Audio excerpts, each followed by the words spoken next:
আপনি শিক্ষক মানুষ, আপনি নিশ্চয়ই ফ্যাসিজম আমার থেকে অনেক বেশি গুণ পড়াশোনা করেন, ব্যাখ্যাও করতে পারবেন, কিন্তু আমি ফ্যাসিজমের সকল লক্ষণ এখন জামাতে ইসলামের মধ্যে দেখতে পাই। খুবই আনফরচুনেট, আমি এতদিন দেখি নাই, কিন্তু এখন কিন্তু দেখতে পাই। এখন জামাতে ইসলামের নেতাদের মুখে শুনি প্রশাসন কেন তাদের সাহায্য করতে হবে ইহকাল। আমি জামাতে ইসলামের নেতাদের মুখে শুনি পরকাল থেকেও তারা কিভাবে ডিরেকশন পেয়ে গেছেন যে তারা কিভাবে গিয়ে নেতা হবেন। আমি জামাতে ইসলামীকে আপনি কিভাবে দেখেন আমি জানি না, আমি কিন্তু দিনে দিনে দেখতেছি যে ফ্যাসিজমের চূড়ান্ত যে রূপটা আমি যতটুকু বুঝি ওইটার মধ্যে তারা হয়ে উঠছেন। আমি কারো নাম বললাম না, আপনি এগুলো আরো খুব ভালো করে জানেন। খালেদ ভাই, আমি এটাকে একটু রেসপন্স করি। দেখেন, আপনার যেই জায়গা থেকে প্রশ্নটা আসতেছে এবং যেই ডাটা পয়েন্ট আপনি ইউজ করতেছেন, আমি আপনার সাথে এগ্রি করি, এই ডাটা পয়েন্ট এক্সিস্ট করে। কিন্তু আমাদেরকে যেটা দেখতে হবে যে এই ডাটা পয়েন্টগুলো কতখানি প্রমিনেন্ট এবং কতখানি ফ্রিকোয়েন্ট এবং কতখানি জামাতের মেইন স্ট্রিম। যেমন আপনি ধরেন, আপনি যদি সোশ্যাল মিডিয়ায় গিয়ে নানান লোকের বক্তব্য তোলেন, অথবা আপনি যদি দেখেন যে সমাজের কোন জায়গায় কি হইতেছে, তাহলে সেগুলোর মধ্যে থেকে কনক্লুশন আসাটা কঠিন হবে। আমাদের আর একটু কেয়ারফুলি এটাকে এক্সামিন করতে হবে। যেমন আমি একটা এক্সাম্পল দিই, যে জামাতের শাহজাহান চৌধুরী কয়েকদিন আগে চট্টগ্রামে যে বক্তব্য দিচ্ছেন প্রশাসন নিয়ে, এই বক্তব্যকে যদি আপনি ফেস ভ্যালুতে ধরেন এবং এটাকে যদি বলেন আপনি যে এটা জামাতের মেইন স্ট্রিম পজিশন, তাহলে আপনার বক্তব্য ঠিক আছে। কিন্তু এট দ্য সেম টাইম আপনি আরেকটা ডাটাকে যদি প্রসেস করেন, যে জামাত তো কয়েকদিন আগে তাদের সেক্রেটারি জেনারেল এক বিবৃতিতে বলছে যে তারা সকল এসপি এবং ডিসি লটারির ভিত্তিতে দিতে বলতেছে, যাতে করে কোনো দলীয় লোক সেখানে না যায়, যে লটারি হোক, লটারির ভিত্তিতে যারে পড়ে তারে দিবে। তো এটা যখন জামাতের পজিশন, তখন তো আপনার এই ডাটার কাজ করতেছে না, সে আসলে ফ্যাসিবাদ চায়। তো আপনি আসলে এটাকে যদি এইভাবে দেন যে আমরা জুলাইয়ের পরেও বাংলাদেশের রাজনীতিতে অনেকগুলো এলিমেন্ট হিয়ার অ্যান্ড দেয়ার দেখি, যে যেটা আসলে এই ফ্যাসিবাদী প্রক্রিয়াটাকে আবার ফিরায় আনার অথবা তাদের মধ্যে নিজেরা পাওয়ারে গেলে এক ধরনের ফ্যাসিবাদী প্রক্রিয়ায় যাইতে পারে, এই সম্ভাবনা উকিঝুঁকি দেয়, আমি আপনার সাথে ডিসএগ্রি করবো না। কিন্তু আপনি যদি কনক্লুশন টানতে চান যে আমি জামাতকে স্পেসিফিকলি এই প্রবণতার মধ্যে দেখি, তাহলে আমি বলবো যে না, তাহলে আমাদের কেস বাই কেস যাইতে হবে, যে জামাতের পার্টির স্ট্যান্ড কি, কোথায় তার লিডাররা কি বলতেছে। ওকে, আমরা পার্টি স্ট্যান্ড নিয়ে একটু ডক্টর কালিব আপনার সাথে কথা বলি। আপনার সাথে আপনি যে দুই তিনটা ব্যাপার বলছেন যে এটা আসলে আমরা জামায়াতের বক্তব্য হিসাবেই দেখব কিনা। এখন ধরেন আমি ডেভিলস অ্যাডভোকেট, আমাকে যদি আমি যদি বলি যে জামায়াতের এটা মেইন স্ট্রিম বক্তব্য হয়ে যেত যদি না আপনারা ফিল করতেন যে এই বক্তব্যটার একটা সোশ্যাল ব্যাকল্যাশ দেখা যাচ্ছে, এই বক্তব্যটা এত জনপ্রিয় হইতেছে না, আপনি এটাকেই মেইন স্ট্রিম বক্তব্য করতেন কেন? আমি আপনাকে বলি, আরও যেসব ঘটনাগুলি ঘটতেছে বাংলাদেশে, এটা ধর্মের নামে হোক, এটা আদর্শের নামে হোক, এটা পুরাতন আদর্শ বা ফ্যাসিবাদকে ভাগানোর জন্য হোক, যে মুভমেন্টগুলি হইতেছে, জামায়াত কিন্তু এইটার মধ্যে কোনটারে পার্ট নিবে এবং কোনটা সমালোচনা করবে সেটা পিক এন্ড চুজ করতেছে, এবং খুব নিষ্ঠুরভাবে পিক এন্ড চুজ করতেছে। কিন্তু আপনি যদি খেয়াল করেন তাহলে আপনি দেখবেন যে ধরেন চরম, মানে আমি এমনিতে আপনার সাথে কথা বললে যেটাকে আমার চরম অন্যায় বলে মনে হয় বা আপনি যেগুলি বলেনও, সেই অন্যায়টাকেও জামাত সমর্থন করতেছে। আমি আবারও উদাহরণ দিলাম না, উদাহরণগুলি নিশ্চয়ই আপনার সামনে আছে। কয়েকদিন আগে যেই উদ্দেশ্যে একটা কারাগারে লোক নিক্ষেপ হোক, অন্য একটা জায়গার কিছু ভেঙে দেওয়া হোক, অন্য একটা কিছুর পুড়িয়ে দেওয়া হোক, এগুলির ব্যাপারে আপনাদের অবস্থানটার ক্ষেত্রে আমি বলতেছি, জামাতের অবস্থানের ক্ষেত্রে বলতেছি। জি না, আমি যদি আপনি এখানে এভাবে আসেন যে বাংলাদেশের রাজনৈতিক সংস্কৃতি এখনো যথেষ্ট পরিমাণ গণতান্ত্রিক হয়ে ওঠে নাই, এবং রাজনৈতিক দলগুলোর যে আভ্যন্তরীণ আন্ডারস্ট্যান্ডিং, সেই আন্ডারস্ট্যান্ডিংকে যদি আপনি আনচেকড ছেড়ে দেন, তাহলে আমরা একটা ভালো গণতন্ত্র পাবো না। আপনি যদি এই কথা বলতে চান, আমি আপনার সাথে 100% এগ্রি করি। দেখেন, গণতন্ত্রে আমরা যে সেপারেশন অফ পাওয়ার বলি, যে নির্বাহী বিভাগ, বিচার বিভাগ এবং আপনার সংসদ আলাদা থাকবে, কেন বলি? কারণ আমরা মানুষকে ট্রাস্ট করি না। আমরা মনে করি মানুষের হাতে অ্যাবসোলুট পাওয়ার দিলে তারা অ্যাবসোলুটলি করাপশন করবে। তার ফলে আমরা একটা সিস্টেম তৈরি করতে চাই, যে সিস্টেমের মধ্যে চেক অ্যান্ড ব্যালেন্স থাকতে হবে। এই কথা বিএনপির জন্য সত্য, এই কথা জামাতের জন্য সত্য। জামাত এমন কোনো ফেরেশতাদের দল না যে আপনি মনে করবেন যে তাদেরকে কোনো চেক অ্যান্ড ব্যালেন্সের মধ্যে না রাখলেও তারা আপনাকে একেবারে ধরেন 100% পারফেক্ট ইসলাম উপহার দিবে। এটা হয় না মানুষের দিয়ে। তার ফলে যেটা করতে হবে, ইনসাইড দ্য পার্টি অফ জামাত ইসলাম এবং outside in our Democratic system, আমাদের চেক অ্যান্ড ব্যালেন্স করতে হবে। জুলাই সনদের পক্ষে তো আমরা এই কারণেই তো আমরা বলতে চাই যে আপনি একটা সংস্কার করেন। আপনি বলেন যে 2 বারের বেশি কেউ প্রাইম মিনিস্টার হইতে পারবে না, কারণ আপনি এই জাজমেন্টের উপরে ভরসা করেন না যে তারেক রহমান 10 বছর থাইকা নিজে থেকে ক্ষমতা ছাড়িয়ে দিয়ে চলে যাবে, অথবা ডাক্তার শফিকুর রহমান এটা ছাড়িয়ে দিয়ে চলে যাবে। এই ভরসা আপনি করেন না। আমরা সিস্টেম ডেভেলপ করি। এই যে আপনি বললেন যে জামাতকে যদি আমরা একটা পাবলিক সমালোচনার মধ্যে না রাখি, তাহলে জামাতের রাজনীতিও একটা ফ্যাসিবাদী প্রবণতার দিকে যাইতে পারে, coat unquote. I agree with that. এটা শুধু জামাতের জন্য সত্য না, প্রত্যেকটা পলিটিক্যাল পার্টির জন্য সত্য। এই কারণে আমাদের সমাজে সিভিল সোসাইটি থাকতে হবে, এই কারণে খালেদ ভাই আপনাকে কথা বলতে হবে, এই কারণে আমাকে কথা বলতে হবে, এই কারণে শামীম ভাইকে কথা বলতে হবে যে কেন জাতীয় পার্টি এই বাজে রাজনীতি করলো গত 10 বছর, সেই প্রশ্ন উত্তর তাকেও দিতে হবে। আমরা সবাই মিলে যদি এটা না করি তাহলে আপনি কোনোদিন কারো উপর ভরসা করে যাবেন। অবশ্যই সবাইকে দিতে হবে। আমি জাস্ট একটা জিনিস আপনাকে বলি ডক্টর গালিব, আপনার সঙ্গে কথা বলা মানে দর্শকরা হয়তো জানে না, আমি ক্যামেরার বাইরেও ডক্টর গালিবের সাথে কথা বলতে চাই, বলি, এবং তার কথা তো আমি শুনি। সেই জন্য আপনার সাথে কথা বলতে সময় আমি আপনাকে কোট করি যে এই যে আবুল সরকার গ্রেপ্তার ও পরবর্তী ঘটনা প্রবাহ নিয়ে আপনি মন্তব্য করেছেন, আপনাকে কোট করি, ধর্মের বিশ্বাস, শিক্ষা এবং নবী রাসূলের প্রতি যেহেতু মানুষের অসীম ভক্তি ও শ্রদ্ধা থাকে, মূর্খ এবং ইতরের মতো এইটাকে আঘাত করা কোনো বাক স্বাধীনতা নয়, বরং অত্যন্ত নিচু স্তরের অসভ্যতা। আমি আপনার এই বক্তব্যকে কনফার্ম করছি না, কিন্তু পাশে আরেকটা ব্যাপার রাখতেছি, আমরা কিন্তু অনেক বক্তাকে ধর্মীয় বক্তব্য বা ওয়াজের লিবাসে এমন সব কথা বলতে শুনি যেই কথাগুলি আসলে মানে আপনি যাদের কথা বলছেন তাদের জন্য অনেক সময় অবমাননাকর। কিন্তু আমরা জামায়াতকে দেখি না যে এই কথাগুলিকে কনফ্রন্ট করতে অনেক বানোয়াট হাদিস বলা, অনেক রকম গালগপ্প বলা, শুধু ইসলাম ধর্মকে একটা অন্য জায়গার মধ্যে থেকে চলা, মানে আপনাদের যে শিক্ষা সেই শিক্ষার বাইরে গিয়ে বলা, সেই ক্ষেত্রে আপনাদের প্রতিবাদ কিন্তু আমরা দেখি না। কিন্তু আমরা প্রতিবাদ দেখতেছি এইটার ক্ষেত্রে, এই প্রতিবাদ কি পিক এন্ড চুজ করা কিনা? না খালেদ ভাই, দেখেন এইখানে এই যেই ব্যক্তির ব্যাপারে কথা বলা হচ্ছে, উনি যে অফেন্সিভ ল্যাঙ্গুয়েজ বলছেন, এই অফেন্সিভ ল্যাঙ্গুয়েজের কোনোভাবেই আমরা জাস্টিফাই করতে পারবো না, এটা আলোচনার বাইরে রাখতে হবে। এই অফেন্সিভ ল্যাঙ্গুয়েজ একটা সভ্য সমাজের জন্য অ্যাপ্লিকেবল না। আমাদেরকে যদি আলাপ আলোচনা করতে হয় বাইরের এক্সাম্পল নিতে হবে। যেমন আমি আর একটা সুইটেবল এক্সাম্পল দিই, আপনি দেখছেন তুলি আপার বিপক্ষে একটা মামলা হয়েছে গতকালকে ধর্মীয় অনুভূতি আপনার আঘাত দেওয়ার জন্য। এই মামলাটা যদি আপনি দেখেন, উনি যেটুকু বলছেন সেটুকু ইমপারফেক্ট, এটা মানে বলা ওনার উচিত হয় নাই, কিন্তু এইটুকু ইমপারফেকশন কারেকশনের সুযোগ থাকা উচিত। এইটুকু ইমপারফেকশনের কথা আমরাও অনেক সময় বললে আপনি তার নামে মামলা করে দিবেন, এটা কোনো ওয়ে হইতে পারে না। তো ধর্মীয় অনুভূতি এইটা সমাজে পলিটিক্যাল ইউজ হয়।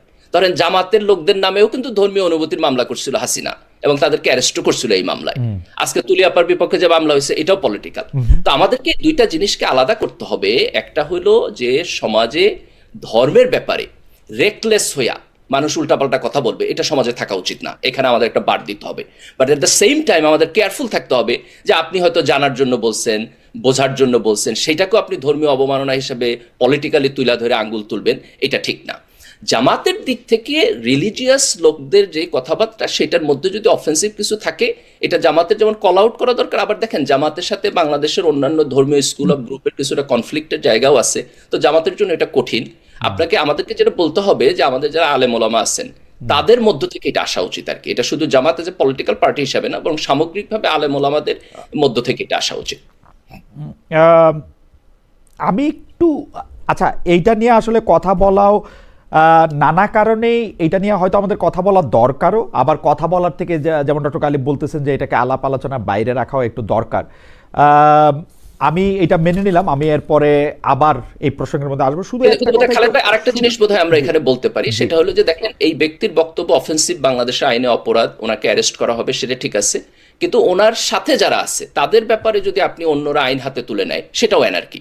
আমরা কেন ধর্মের ব্যাপারে এই অফেন্সিভ বক্তব্যকে কিন্তু গালিব, আপনি কি সিরিয়াসলি আপনি মনে করেন যে একজন পালাকার, যে এই পালা 30, 35, 40, 45 বছর ধরে এই পালাটা এমনিই চলে আসতেছে, এই পালার মধ্যে পক্ষ বিপক্ষ ধরে তাদের মতো করে তারা এটা বুঝান, এই বোঝাটা আসলে ইসলামের কোনো ক্ষতি করে বা ইসলামের অনুভূতির কোনো একটা কাজ করতে পারে? এই ল্যাঙ্গুয়েজে যদি হয় তাহলে আমি সিরিয়াস কোশ্চেন তুলব। আপনি মানে এই ল্যাঙ্গুয়েজটা তো নতুন করে আসে নাই আর কি, মানে এটা 2001 সালে আগে থাকলে আগেও রং, আগে যদি থাকে আগেও রং, এটা আপনি কোনোভাবে জাস্টিফাই না। ল্যাঙ্গুয়েজটা দেখেন, এটা ফ্যাকচুয়ালি ইনকারেক্ট, যে আলাপ আলোচনা হইতেছে সেই আলাপ আলোচনার কোনো মেরিট আমি দেখি না। এটা আগে থাকলে আমি মনে করি পুরো জিনিসটা নিয়ে প্রশ্ন তোলা উচিত। এই ল্যাঙ্গুয়েজে এইভাবে এটা কোনোভাবে অ্যাকসেপ্টেবল। আপনি কি মনে করেন যে ধরেন আমি একটা ইনকারেক্ট জিনিস বললাম, আমি ফ্যাকচুয়ালি একটা রং জিনিস বললাম, বা আমি মনে করেন আপনার কথাটার মানে আপনি যে সেই ভালোটা আমি স্বীকার করলাম না, সেইটা কি আমার মানে ফৌজদারি অপরাধ হওয়া উচিত? হ্যাঁ দেখেন কেন আমি বলি খালেদ ভাই, যেমন আমি যদি আপনার নামে একটা মিথ্যা কথা বলি, আপনার চরিত্র নিয়ে কোনো কথা বলি, অথবা আপনার ব্যক্তিগত কোনো বিষয় নিয়ে পাবলিকলি আপনাকে ডিফেম করি, তাহলে অফকোর্স এটা ফৌজদারি না হলেও মানহানির মামলায় যাবে। শামীম ভাই মানুষের ক্ষেত্রে সত্য, মানুষের ক্ষেত্রে সত্য, রাইট, একজন ইন্ডিভিজুয়াল ব্যক্তির ক্ষেত্রে। এখন দেখেন নবী এবং রাসূলকে আমাদের সমাজের লাখ লাখ হাজার হাজার মানুষ তার নিজের সম্মানের চেয়ে বেশি ভালোবাসে, তো আপনি যদি সেটাকে অফেন্ড করেন, it goes exactly to the same point. And second, তাদের সম্মান ডিফেন্ড করার ক্ষমতা তো তাদের আছে, তারা তো এরকম বলে নাই। মানে আপনি কি এটা মানে স্ক্রিপ্ট দিয়েও আপনি এটা বলতে পারেন যে মানে আসলে মানে ওই সম্মান ডিফেন্ড করার দায়িত্ব আল্লাহ মানুষকে দিছে? না ডেফিনেটলি দেখেন ইসলামে হালাল হারামের বিধান আছে, তাই না? হালাল হারামের বিধান হলো যে সেটা ব্যক্তিগত অপরাধ, আমি হারাম করলাম আল্লাহ আমার বিচার করবে না। আপনি নবী রাসূলের ব্যাপারে এরকম অফেন্সিভ বক্তব্য বলতে পারবেন না, সেটা সমাজে কেওয়াস তৈরি করবে। সেটা স্ক্রিপ্টে আছে কিনা, স্ক্রিপ্টেড কিনা? না আপনি যদি ফিকে যান, আলাপ আলোচনার মধ্যে যান, ফিকের মধ্যে একেবারে ভেরি স্পেসিফিকলি এই পজিশন আছে যে আপনার রাসূল সাল্লাল্লাহু আলাইহি ওয়াসাল্লামকে কেউ যদি ইনসাল্ট করে কথা বলে, তাহলে সেই ইনসাল্ট করে কথা বলে তার ঈমানের ব্যাপারে প্রশ্ন হয়। আপনার কাছে ওই ভিডিওটা দেখে মনে হয়েছে যে তিনি মহানবীকে ইনসাল্ট করতেছেন? আমি এই ল্যাঙ্গুয়েজ নিতে পারি না। তিনি মহানবীকে ইনসাল্ট করতেছেন এটা মনে হয়েছে কিনা? এক্স্যাক্টলি আমার কাছে এটা মনে হয়েছে ডেফিনেটলি। কিন্তু আমি দেখেন আমি হচ্ছে আপনি যদি ধর্মের ব্যাপারে একাডেমিক আলাপ আলোচনা করতে চান, ফিলোসফিক্যাল আলাপ আলোচনা করতে চান, আমি মনে করি সমাজে সে পরিবেশ থাকা দরকার। কিন্তু আমি সমাজের মধ্যে যে সমস্ত লোকদেরকে অত্যন্ত নিচু এবং ইতর স্তরের শব্দ দিয়ে এটাকে আপনার আঘাত করার যে প্রবণতা বিভিন্ন জায়গায় দেখি, এটার ব্যাপারে আমি খুবই ডিস্টার্ব। আমি এইটাকে স্বাধীনতা দিতে ইন্টারেস্টেড না। আমার কাছে মনে হয় যে এটা স্বাধীনতার ব্যাপার না। আমার কাছে মনে হয় যে আমি যতদূর বুঝি, আমার কাছে মনে হয় যে গালাগালি, মিথ্যা কথা, এগুলির আয়ু খুব কম, এগুলির ব্যাপ্তিও খুব কম। মানে এটা 1400 বছর ধরে চলে আসতেছে বা 2000 বছর ধরে চলে আসতেছে, ভালো লোকদের, মহান লোকদের গালাগালি করা। গালাগালি বা মিথ্যাও যদি হয় সেইটার ক্ষেত্রে সেটা যায় না।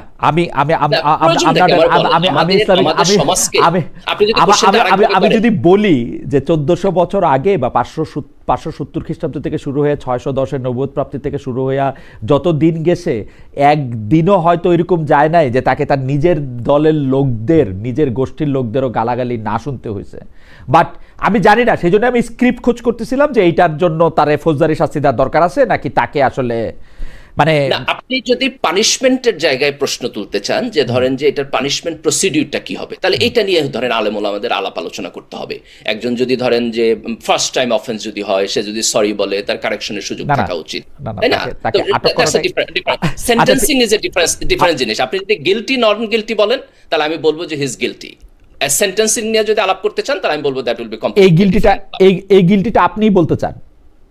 না আমি বলতে চাই না। আপনি যদি আমার পার্সোনাল ওপিনিয়ন জিজ্ঞেস করেন, তাহলে আমি বলবো যে আমার কাছে মনে হয়েছে উনি গিলটি। এখন আপনি কিভাবে কালেক্টিভলি গিলটি বলবেন সেটা তো আইনের প্রশ্ন।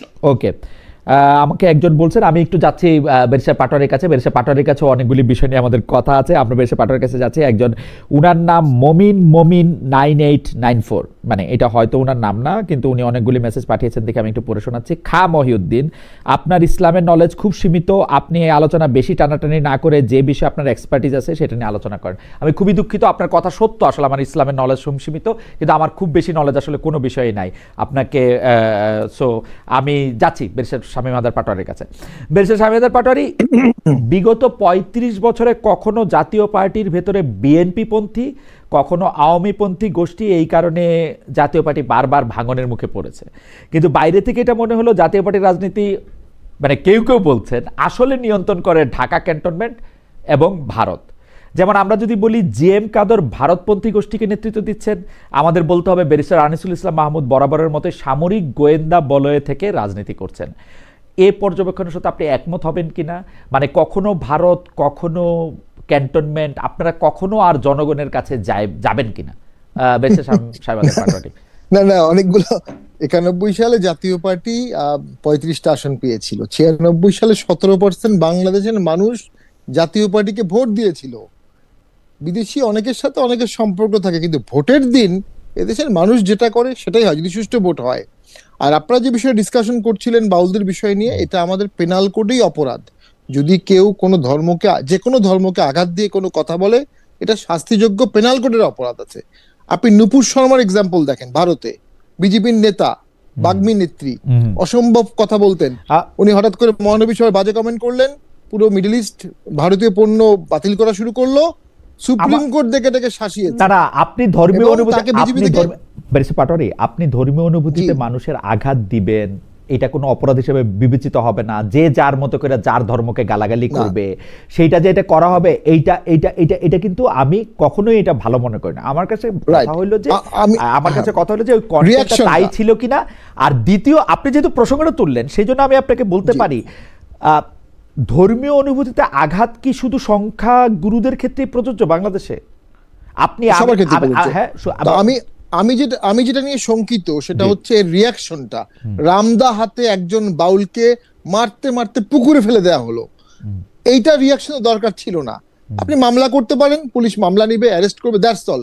সমস্যাটা ওইখানে হয়ে যাচ্ছে। ঠিক ওই জায়গায় জিনিসটা আর আইনের মধ্যে থাকছে না, ব্যাখ্যার মধ্যে থাকছে না, একটা আবেগ ক্ষোভের মধ্যে চলে যাচ্ছে।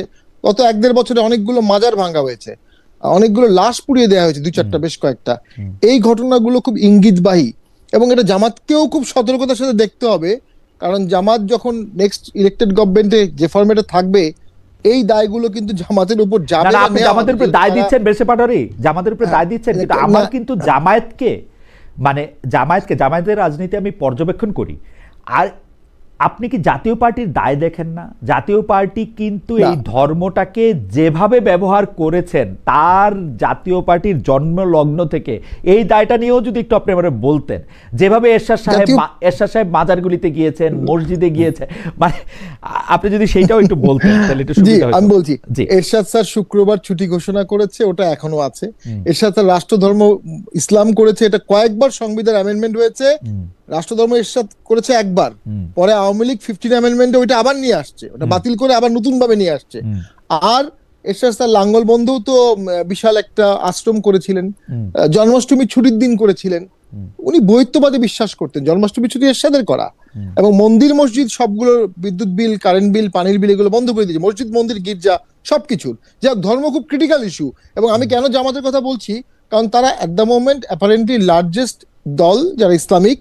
এবং ওই যে আমরা আওয়ামী লীগের সাথে ছিলাম, আওয়ামী লীগ খারাপ কাজ করেছে, আমরা সেই দায় আমাদের উপর আসছে, পলিটিক্যাল দায় আসছে না, ওরকম জামাতের উপরও এগুলোর দায় আসবে এবং আরো বড় আকারে আসবে। এটা আমার পলিটিক্যাল অ্যানালাইসিস। নাও ভোটে অংশগ্রহণ করা, অনেকেই বলতে পারে কেন করলেন, আমরা করলাম না, আপনারা কেন করলেন। এটা হতে পারে। 18 সালে সবাই অংশগ্রহণ করেছিল। পৃথিবীর কোন পেনাল কোডে ভোটে অংশগ্রহণ করা শাস্তিযোগ্য অপরাধ? আমরা এটা দায় কিছু আছে, আমি অস্বীকার করছি না, আপনি পেনাল কোডে গেলে আপনার সাথে তার কথা কয়ে পারবো না, কিন্তু আপনি আপনার কোডে বলেন, হায়দারি পাটোয়ারি কোডে আপনি কাজ করছিলেন না? আমি এখন নির্বাচনের কোডে বলছি। নির্বাচনের কোথায় বলা আছে আপনি ভোটে অংশগ্রহণ করলে পরবর্তী ভোটে অংশগ্রহণ করতে পারবেন না? নির্বাচন যে আরপিও আছে আমাদের, কোথায় আছে? এটা পলিটিক্যালি অনেকে আমাদের পারবেনি। কিন্তু আওয়ামী লীগ যেখানে 2018 সালে এই নির্বাচনটা করার পর 2024-এর নির্বাচনটাতে আপনারা কোন মুখে গেলেন পাটোয়ারি? এটা নিয়ে আপনার সঙ্গে আমার বহুবার কথা হয়েছে। এইটা কি এই ইলেকশনটাতে যাওয়া মানে আওয়ামী লীগকে এক ধরনের লেজিটিমেসি দেওয়া? আপনারা তো গভর্নমেন্টেও ছিলেন, তাই না? হ্যাঁ, 14 থেকে 18 আমাদের একটা অংশ গভর্নমেন্টে ছিল। দেখুন, এখন আসেন নির্বাচনে অংশগ্রহণ করা নিয়ে।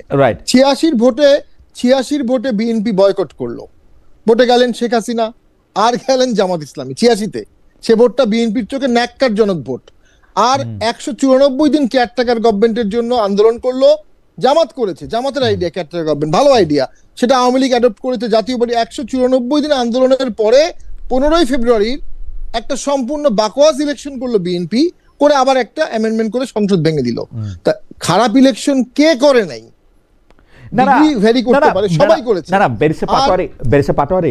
আমরা যদি এইটাকে একদম, আমি জানি না বাগধারাটা ঠিক মতো প্রয়োগ করা হলো কিনা, এইটা একদমই শাক দিয়া মাছ ঢাকা। মানে আপনাকে যখন আমি জিজ্ঞেস করলাম আপনি এটা কেন করছেন, তখন আপনি বললেন আপনার খালাতো ভাইও তো করছে, কিন্তু এইটা কি আপনার করাটাকে জাস্টিফাই করে কিনা? না, ওইটার কারণে আপনি আমাকে ভোটে ব্যান করতে পারেন না, আপনি আমাকে গালি দিতে পারেন, আপনি আমাকে পলিটিক্যাল ব্লেম করতে পারেন, আমার ভোটারদের মধ্যে কিছু অংশ ছুটে যাবে, অন্যরা আমাকে ভোট দিবে না, ফ্লোটিং, এটা হতে পারে, পলিটিক্যাল মাঠে খেলা হবে। কিন্তু ওই যে ব্যানের দাবি, যেটা ওই কারণে 3বার আওয়ামী লীগ খারাপ ইলেকশন করেছে, কোনো সন্দেহ নাই। এই ব্যানের দাবিটা নিয়ে আমি একটু ডক্টর গালিবরে একটু জানতে চাইবো। আমার এলাও করলে আমি শামীম ভাইকে একটা কোশ্চেন করতে চাই। এটা আপনি একটু শেষ করেন। হ্যাঁ গালিব, এটা নিয়ে আপনি একটু প্রশ্ন করেন। আপনি একটু মনে রাখেন যে এটা নিয়ে আপনি একটু বলবেন তো, যে উনি একটা স্পেসিফিক প্রশ্ন করছেন যে ব্যান তো হইতে পারে না, তার ভোট কমবে, সেইটা জনগণকে জবাব দেবে, এটা আপনি বলবেন। কিন্তু আমাদের কথা শামীম পাটোয়ারি একটু শেষ করে নাকি আজ আসতেছি আপনার কাছে, আপনি একটু মনে রাখেন। আমার কথা হচ্ছে আওয়ামী লীগ 11 বছর খুবই কোশ্চেনেবল ভাবেই ক্ষমতা ছিল, আমি স্বীকার করছি। 14, 18, 24, 11 বছর না, 10 বছর 6 মাস অবশ্যই কোশ্চেনেবল। এখন এই জন্য আপনি 3টা ভোট বা 2টা ভোট আওয়ামী লীগকে বাদ দিবেন, সাথে জাতীয় পার্টিকেও বাদ দিবেন, এরকম একটা আমরা কথা শুনি। 3 গেছে 3 যাবে। তাহলে আওয়ামী লীগকে যে গ্রেনেড মারা হয়েছিল 21শে আগস্ট, তাহলে কি জামাত বিএনপিকেও 21শে আগস্টের মতো গ্রেনেড মারতে হবে? বিএনপির আমলে 63 জেলায় বোম ফুটেছিল, তাহলে আবার কি 63 জেলায় বোম ফুটাতে হবে? মানে না না, কিন্তু আচ্ছা ঠিক আছে, ফুটাইতে হবে না, ফুটাইতে হবে না, কিন্তু পাটোয়ারি আপনি একজন জুরিস্ট, আপনি বলেন তো যে এই 14, 18, 24 এই 3 নির্বাচন করার জন্য এবং আমাদের মাথায় জগদ্দল পাথরের মতো চাইপা থাকার জন্য আপনি কোনো শাস্তি রেকমেন্ড করবেন না? কোনো শাস্তি হবে না? মানে শাস্তিটা জনগণকেই দিতে হবে, এর বাইরে আর কি শাস্তি দিবেন? দেশ যদি বাঁচাতে চান, দেশে যদি অন্তর্ভুক্তি আপনি বিলিভ করেন, দেখেন 14 সালে অন্তর্ভুক্তি ছিল না, এটাই কিন্তু প্রবলেম। এবং সেখান থেকেই সংস্থার সূত্রপাত হয়েছে। 72 সংবিধানে ধর্মভিত্তিক রাজনীতি বন্ধ করে দিয়েছে, ওখান থেকে সূত্রপাত হয়েছে, কারণ অন্তর্ভুক্তি ছিল না। এখনো যদি অন্তর্ভুক্তি না রাখেন, সমস্যাটা সমাধান হবে না। আমি একটা প্রশ্ন করে ছেড়ে দেই, যখন 21শে আগস্ট বোম মারা হলো, তখন জামাত ইসলামী যে আচরণটা করেছিল, এটা কি ইসলামে জাস্টিফাইড কিনা?